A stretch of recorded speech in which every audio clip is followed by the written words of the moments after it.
সবুজ প্রান্তরে ছুটে চলেছে এক ঝাঁক হাঁস। পড়াশোনার পাশাপাশি কেবল ইউটিউব দেখে হাঁস পালনের কৌশল রপ্ত করেন স্কুল ছাত্র শিহাব। আছে এলাকার এক সফল ও অনুকরণীয় নাম। ইচ্ছের জোর আর সঠিক উদ্যোগ থাকলে যে কোনো বয়সেই অভাবকে জয় করা সম্ভব, তার এক অনন্য উদাহরণ এ তরুণ। ফেসবুক থেকে শুরু করেছিলাম। ফেসবুকে থেকে ভিডিও দেখলাম, একদিন দেখে আমি ইউটিউবে সার্চ দিলাম যে হাঁস পালনে কীভাবে লাভজনক ব্যবসা আমি দেখতে চাই।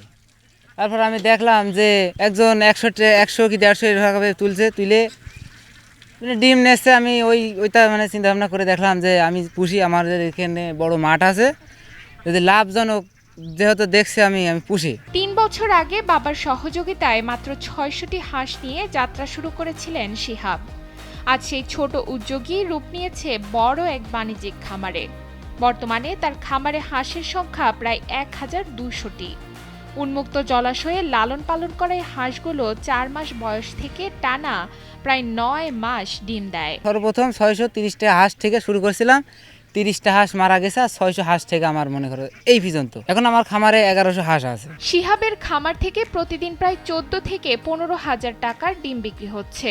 সব মিলিয়ে বছরে আয় 30 লাখ টাকা। তবে আয়ের পাশাপাশি রয়েছে বড় অঙ্কের খরচও, প্রায় 4000 টাকা, যা বছরে দাঁড়ায় 14.5 লাখ টাকারও বেশি। শিহাবের এই সাফল্য দেখে এলাকার অন্য বেকার যুবকেরাও ঝুঁকছেন হাঁস পালনে।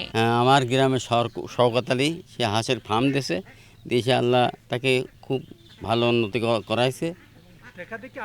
দেখা দেখি আমরাও করার চেষ্টায় আছি, হাতে করবো, বাচ্চা তুলবো, সামনেতে বাচ্চা তুলবো। তাছাড়া গরু খুব ভালো, খুবই ভালো। গরুর খামারও আছে, গরুর খামার বাদ দেবো আস্তে আস্তে, দিয়ে হাঁসের খামারে যাবো। চাকরির পেছনে না ছুটে শিহাবের মতো তরুণরা যদি এমন আত্মকর্মসংস্থানের পথ বেছে নেয়, তবে দেশের বেকারত্ব দূরীকরণে তা বড় ভূমিকা রাখবে বলে মনে করে স্থানীয় প্রাণী সম্পদ বিভাগ। আমাদের মিরপুরে দিন দিন হাঁস চাষ অত্যন্ত জনপ্রিয় হয়ে উঠছে। তারই প্রেক্ষিতে ছাতিয়ান ইউনিয়ন একটি মডেল হিসাবে রূপান্তর লাভ করেছে।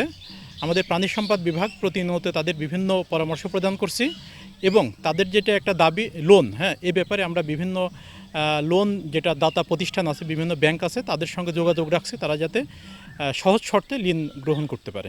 ইচ্ছা শক্তিকে কাজে লাগিয়ে শিহাব আজ যে দৃষ্টান্ত করেছেন, তা দেশের হাজারো বেকার যুবকের জন্য হতে পারে এক নতুন অনুপ্রেরণার উৎস।